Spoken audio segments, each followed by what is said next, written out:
सकाळच्या आहारामध्ये कडधान्यांची कढणं आपण ज्याला मराठीत म्हणतो की त्याचं सूपच थोडक्यात, की कडधान्य शिजवून त्याचं सूप करायचं त्याला फोडणी देऊन ते सकाळी सकाळी खाल्लं तर तुम्हाला एक हाय प्रोटीन ब्रेकफास्ट म्हणून इथे होतं.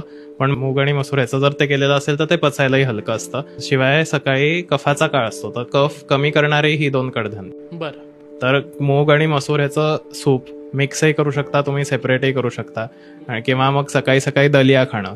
आता दलिया कसं असतं की दलियामध्ये धान्य आपल्या पोटात कमी जातं. पिठामध्ये किंवा पोळीमध्ये भाकरीमध्ये धान्याचं प्रमाण खूप जास्त जातं. बरोबर. त्यामुळे दलिया तुम्ही केला तर एवढ्याशा धान्याचा खूप मोठ्या प्रमाणात तो फुलून दलिया होत असतो. तर दलिया हे खूप चांगला ऑप्शन आहे.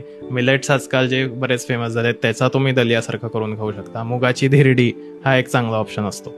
तर पोहे, उपमा आणि इडली डोसा यापेक्षा हे सगळेच ऑप्शन खूप बेटर. सकाळच्या नाश्त्याची योग्य वेळ जनरली काय पाहिजे आणि आपण जे खातोय त्याचं प्रमाण किती असलं पाहिजे? सकाळच्या नाश्त्याची योग्य वेळ साधारण 7 ते 9च्या मध्ये, डिपेंडिंग ऑन तुम्ही कधी उठताय.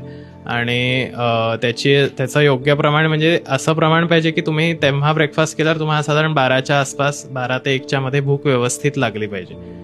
जर तुम्हाला ती भूक लागत नसेल तर तुमचं प्रमाण जास्त आहे गरजेपेक्षा, आणि तुम्हाला जर 10 वाजताच भूक लागत असेल तर तुमचं प्रमाण गरजेपेक्षा कमी आहे.